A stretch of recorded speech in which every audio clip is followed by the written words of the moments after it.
This is If I Ran the Circus by the Doc Seuss. I'm going to wrap this book for y'all.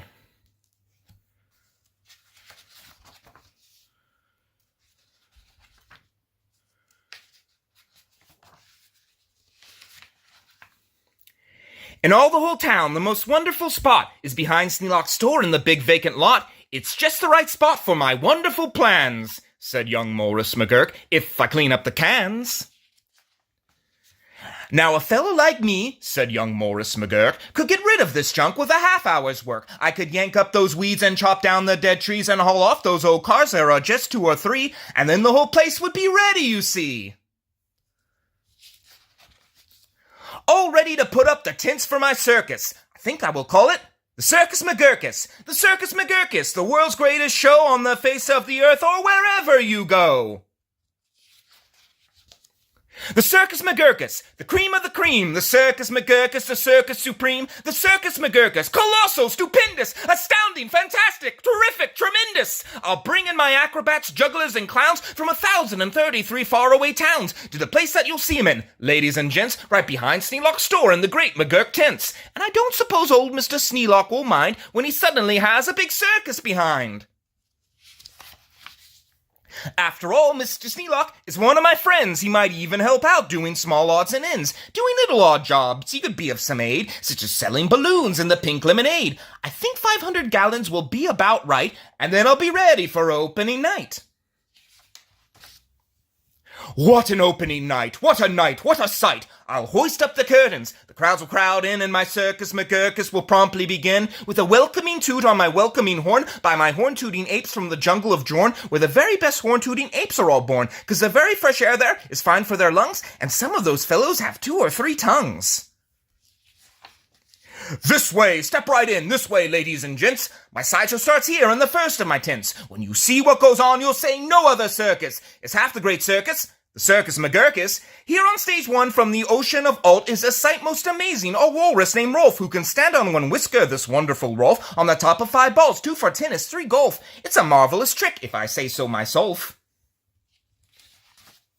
And on stage number 2, here is something quite new. From a country called From comes this drum-tummied snum who can drum any tune that you might care to hum. Doesn't hurt him a bit, 'cause his drum-tummy's numb.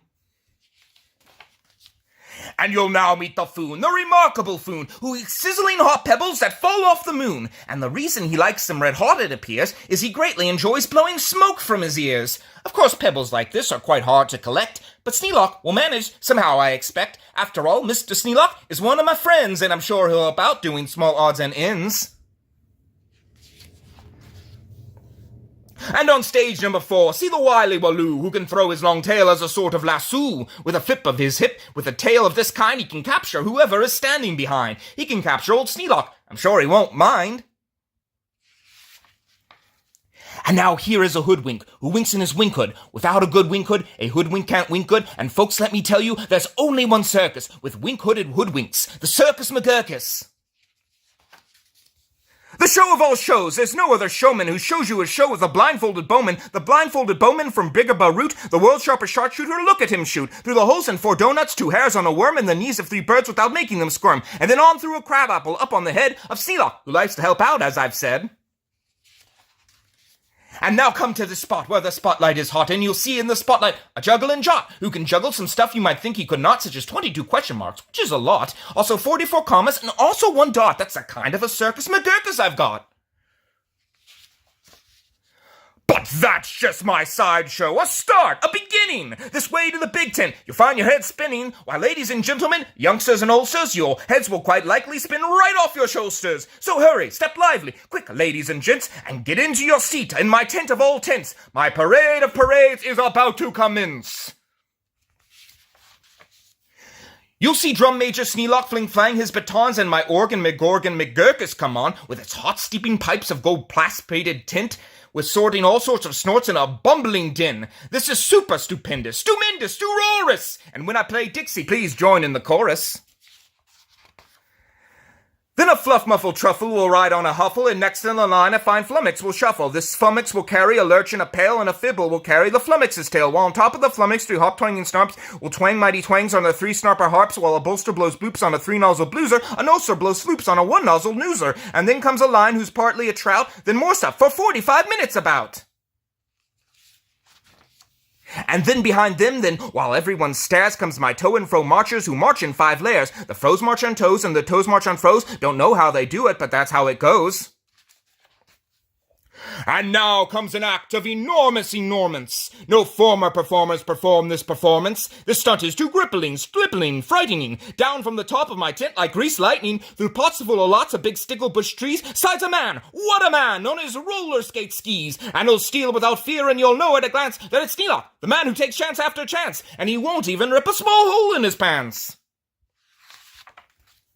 And now here, in this cage, is a beast most ferocious, who's known far and wide as the spotted atrocious, who growls, yowls, and yowls the most blood-curdling sounds, and each tooth in his mouth weighs at least 60 pounds, and he chews up and eats with the greatest of ease things like carpets and sidewalk and people and trees. But the great Colonel Sneedly is just the right kind of a man who can tame him. I'm sure he won't mind.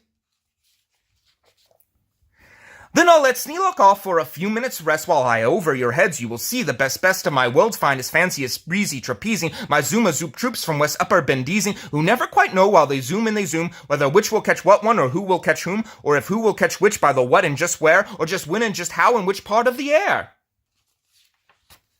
Aye, aye, what a circus, my Circus McGurkus. My workers love work. They say, work us, please work us. We'll work and we'll work up so many surprises you'd never see half if you had 40 eyeses. And now, against Sneedly, brave Sneedly is back, risking life on my patented life-risking track, while the speeches I call my colliding collusions race round in swift car calls abrasion and contusions, and Sneedly just lies there not one bit excited. I know he won't mind, he'll be simply delighted. And here in a contest of brute strength and muscle, Kid Sneedly, my champ of all champs, will now tussle, and wrestle a beast called the Grizzly Ghastly, and slap him around, and he'll slap him down fastly, and pin both his shoulders tight flat to the mat. Kid Sneedly will love it, I'm sure about that. And while that goes on there, look at this go on here. Have you heard of my herd of through horn jumping deers? Every deer jumped through horns of another pell-mell, while his horns are jumped through at the same time as well, by a deer whose horns also are being jumped through by another who's having his horns jumped through too, while I'm sure trainer Sneedly can train them to do. Then the whole tent will ring with hoorays and wild shouts when I wheel in my whales and they turn on their spouts. First my whale number 1 with a name that aims true spouts a spout that spouts Sneedly to whale number 2, and then whale number 2 spouts a spout like a gun, and that spout old Sneedly right back to whale 1, and then forward and backwards on spout after spout my great spout rider Sneedly gets spouted about just as long as the water their spouting holds out. Then my tournament knights, noble apes without fear, Sir Hector, Sir Vector, Sir Pops, and Sir Beers, Sir Hawkins, Sir Dawkins, Sir Jocks, and Sir Jeers, clatter into the tent, and while everyone cheers, stage a roundabout joust with their boxing glove spears. And while all this wild ruckusing goes on below, at the top of the tent, look! The star of my show! Great daredevil Sneedly, the world's bravest type. He comes pulled through the air by 3 Subrian snipes on a dingus contraption attached to his pipes, and while people below are all turning chalk white and all biting their fingernails off in their fright, great Sneedly soars up to a terrible height. Then he shakes himself loose. He starts down in a dive, such as no man on earth could come out of alive. But he smiles as he falls, and no fear does he feel. His nerves are like iron, his muscle like steel, and he plunges down, with his hair still combed neat, 4,692 feet.